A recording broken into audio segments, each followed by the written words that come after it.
Hello friends. Inside an empty store, Carol tries to consume any medicine or energy drink she can find to stay awake.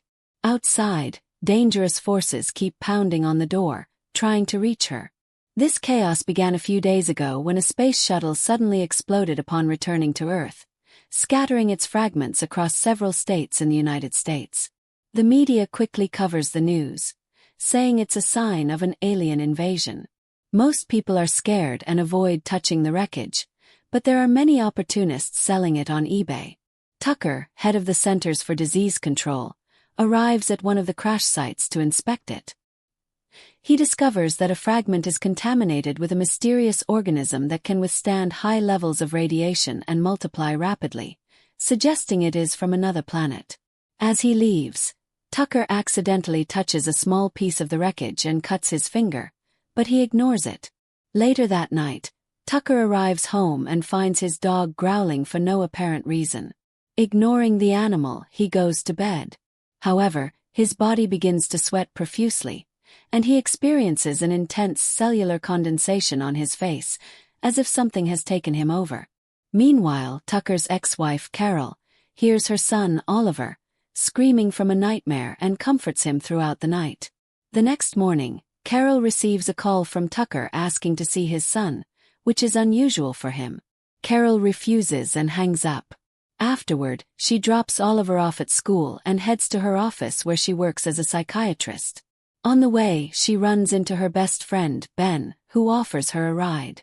Ben, a doctor, tells her that the government is hiding something as all the investigators from the crash site have resigned. Carol is not in the mood for politics and complains about Tucker. When she arrives at her office, Carol sees her first patient, Wendy, who shares that her husband has been acting strangely. A few days ago, he came home and their usually friendly dog started growling at him for no reason. Her husband killed the dog without showing any emotion. Carol realizes that something isn't right, but for now, she just prescribes Wendy a new medication. That night, Carol and her neighbor take the kids trick-or-treating. As they approach a certain house, the family's dog starts barking furiously. Although the owner insists it's normally docile, the group tries to leave, but suddenly the dog pounces on one of the children and knocks him down. The child doesn't seem affected. In fact, he grabs the dog's mouth with his hands until the owner pulls it away. It's later discovered that the child is injured, but maintains a neutral expression. The group returns to Carol's house, and while the children share their candy, the neighbor comments that her son has been acting strangely, as if he has lost his emotions. Suddenly, Oliver starts screaming from another room. When Carol runs to check on him, she discovers a strange piece of flesh coming out of his hand, which he had pulled from his candy. The next morning, Carol sees a terrified woman running down the street, but ignores her. She takes the strange flesh to Ben, who shares it with his scientist friend, Stephen. He promises to investigate, but the analysis will take some time. Meanwhile, a mysterious virus begins to spread across the country, causing many deaths each day, but no one knows the cause. Soon, an emergency meeting is held in the capital. Tucker explains that the new virus is spreading at an unprecedented rate, and if they don't do something about it, the country will go into recession. When some researchers ask for a possible solution, Tucker says the only way to stop the spread is to conduct a mass inoculation program. Meanwhile, many infected waiters vomit directly into the tea they are about to serve to the guests. After leaving the hospital, Carol sees a homeless man having convulsions on the street. But unlike the terrified woman, he is being helped. When she arrives at her office, Carol is surprised to find Wendy's husband, who refuses to leave until he sees his wife. He also shows no emotion while speaking. Carol calls Wendy to warn her and saves her from entering the building. Wendy then takes a taxi to her sister's house. Later that night, Carol reluctantly decides to let Oliver spend time with Tucker as it is his right as a father. On the way to Tucker's house, a terrified woman suddenly appears in the middle of the road. Fortunately, Carol brakes in time. The woman desperately asks for help, insisting that something terrible is about to happen, but before she can give more details, a car hits her. Carol notices that the driver maintains a neutral expression during the horrible accident. When the police arrive at the scene, Carol wants to testify against him, but the police chief simply tells her to go home, assuring her that they have everything under control, which Carol finds very strange. Moments later, Carol drops Oliver off at Tucker's house, noticing that her ex-husband doesn't show much emotion before she leaves. Later, she meets up with Ben to attend a very elegant party where they have a philosophical conversation with the diplomat Belishik, his wife Ludma, and Dr. Ewish. After the party, Ben takes Carol home and tries to kiss her, but Carol interrupts the kiss because she doesn't want to ruin their friendship. Once inside the house, Carol sends a message to Oliver and suddenly hears someone at the door. She opens it slightly and finds a man asking census questions, which is strange for that time of night. Carol tries to close the door, but the man sticks his hand in, starting a struggle between them. In the end, Carol manages to win and close the door, causing the man to leave. Meanwhile, Oliver is playing with his friend Jean, who comments that his father is behaving strangely. Oliver feels the same way about his own father. When he gets home, Oliver finds Tucker preparing a special drink for him. The next morning, Carol notices that many people on the streets have vacant stares, as if their souls have been stolen. Upon arriving at her office, she is surprised to learn that all her patients have cancelled their appointments for the day. Carol tries to call Wendy, but her husband answers, saying that everything is fine. This makes Carol reflect on what she has been seeing and realize that the virus is controlling people. As Carol begins to research this, her secretary startles her by offering her tea. Before drinking, Carol receives a call from Ben informing her that the test results for the strange skin are ready. Carol goes immediately to the lab where Stephen explains that the skin sample is composed of various molecular spores that take control of the human brain during sleep and alter the genetic code, making the person unstable. This means that to avoid infection, they must stay awake until they find a cure. At that moment, Ludmila calls Ben, saying that Ewish is acting strangely. This makes the trio rush immediately to his house. On the way, Carol notices long lines on the streets where people are waiting to be vaccinated against the new virus. When they arrive at Ewish's house, they find him in bed, undergoing a grotesque transformation. Carol tries to take a photo, but suddenly the monstrous man wakes up and attacks her. Ben quickly pushes Ewish away, who begins to vomit a strange liquid and dies. After that, Carol becomes very worried about the possibility that her son is in danger, exposed to this chaos. Carol rushes to Tucker's house to find Oliver. When she arrives, she finds Tucker in a meeting with his associates and immediately asks for her son. Tucker says that Oliver is playing at Jean's house, but Carol doesn't believe him and starts searching the house for Oliver. At that moment, the men from the meeting surround Carol, who gets scared and tries to flee. Tucker quickly tackles her to the ground and tries to infect her with his saliva. Fortunately, Carol manages to push him off and escapes through the back door. She tries to ask the neighbors for help but discovers they are also infected. She reaches her car but finds the road blocked on all sides and ends up crashing. After getting out of the car, she is chased by a group of infected people. She finally reaches the main avenue and tries to ask for help, but everyone ignores her. Desperate, she decides to enter a subway station. Carol takes the train and finds it full of passengers with the same vacant expressions. At that moment, her phone rings and she sees a message from Oliver asking her to save him because Tucker has hidden him somewhere. This leaves Carol on the verge of a breakdown. One of the passengers reveals to her that he is not infected and that everyone is acting emotionless, so the infected will ignore them. He advises her to do the same. Suddenly, a group of infected people enters the car and Carol and the other passengers run to the end of the train and close the door. The infected press the emergency button to stop the train and begin to force the door open to infect the passengers. Then Carol opens the back door and jumps from the. Carol manages to escape. She runs through the tunnel until she reaches the locker room of a station. There she finds a guard's gun and when the guard approaches her, she gets scared and shoots by accident. Terrified, Carol drops the gun and walks through the station, maintaining a neutral expression to pretend she is infected. When she gets back to the street, she sees some police officers capturing uninfected citizens to force them to receive the vaccine, which is actually a trick by Tucker to spread the virus. At that moment, an uninfected police officer notices the sweat on Carol's face and tells her to leave quickly because it will give her away. Carol starts to walk away and runs into her neighbor, who offers her the injection.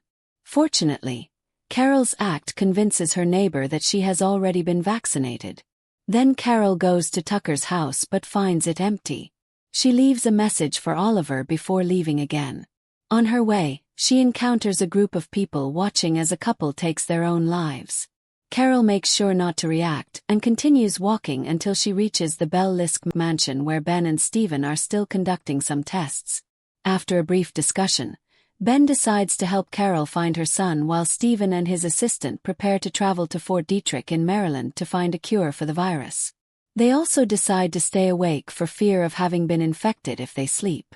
At that moment, Belich returns and Ludma greets him with a hug. But Belich is infected and worried about possible intruders, so he lets a group of guards in. Fortunately, Carol and the others see this on the security cameras and escape through the back door. Upon reaching the streets, they notice Wendy being forcibly taken away by infected police officers. Wendy tries to resist, screaming that she has slept and is still fine, but the police beat her anyway. The group splits up. Carol and Ben talk about Wendy's words and deduce that somehow Wendy developed immunity to the virus. Then the pair finds a dead police officer on the ground and steals his car, heading to Carol's office. There they start searching for Wendy's medical profile. Ben discovers that Wendy suffered from a brain disease called encephalitis, which is why she is immune.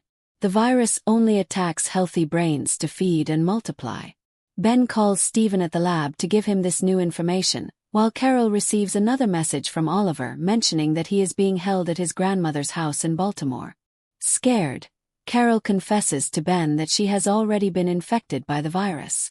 But Ben promises her that everything will be fine. Then Ben drives like a madman toward the city, breaking through roadblocks until he has no choice but to let Carol go, distracting the police so they chase him instead. Carol continues on foot, and when a police officer stops her, she presents her ID with a neutral expression and they let her go. Eventually, Carol reaches the station and takes the train to Baltimore where she hides in the bathroom. The lack of sleep begins to affect her, and she starts having visions, like seeing a second version of herself in the mirror that wants to attack her. She wakes up in time, and after washing a piece of that strange flesh off, she opens the door and finds Jean, who explains that she lost her family and is now part of his. Jean keeps asking Carol to sleep, but she pretends she will. Upon arriving in Baltimore, Jean checks on her again and finds her removing more pieces of flesh from her body, which makes him suspicious. Tucker picks up Carol and Jean to take them to his mother's house, believing Carol's act of not showing emotion. Oliver is not around, but Carol keeps up the pretense in front of the family. When she receives a call from Ben, she speaks in code, pretending to be his secretary. Finally, when Tucker leaves for work, Carol takes the opportunity to search the house. Carol finally finds Oliver in a room. At first, they both hesitate, but when Carol says a few words to confirm she is okay, they hug. Oliver mentions that he has been sleeping every day but has not transformed, and Carol realizes that his medication for his sleep disorder has made him immune. Suddenly, Jean catches them, but Carol easily pushes him away and runs out with her son. As they flee, Tucker sees them from the window and chases them through the streets. Oliver finds a broken window in an abandoned warehouse and they hide there, but Tucker also enters while he delivers a monologue like a movie villain. Carol tries to sneak toward the door, but Tucker grabs her from behind and tries to knock her out. Oliver intervenes and hits his father with a metal tool. Tucker catches him, which gives Carol the opportunity to hit him on the head and knock him unconscious, allowing them to escape. Afterward, Carol and Oliver hide in an empty department store. Carol searches the medicine section and finds an injection that she shows to Oliver, explaining that he will have to inject it into her heart if she falls asleep. Then they look for food, and Carol receives a call from Ben, who has discovered their location and promises to come and get them soon. While his mother is busy with the call, Oliver slowly approaches a door with blood around it. But fortunately, Carol stops. Carol stops Oliver before he can open it. Carol enters and finds several people on the floor undergoing the transformation. The group includes a police officer, so she carefully approaches to take his gun before running out and closing the door, telling Oliver to stay away. Hours pass as they wait for Ben. And while Oliver sleeps, Carol desperately searches for anything to help her stay awake, returning to the beginning of the story. Unfortunately, it's not enough and Carol finally falls asleep. At the same time, the people inside the room wake up and begin to pound on the door trying to get out. The noise wakes up Oliver, who discovers that his mother has fallen asleep, so he immediately injects her with a syringe, which wakes her up and stops the transformation in time. Carol washes the strange flesh from her face and comes out of the bathroom to find that Ben has finally arrived. She runs to hug him, but soon realizes that he has also been infected. Carol backs away as Ben invites her to join the new society that will have no crime, hatred, or discrimination.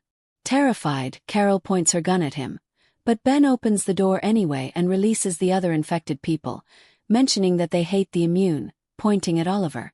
The group tries to capture the boy, so Carol starts shooting rapidly, killing them one by one.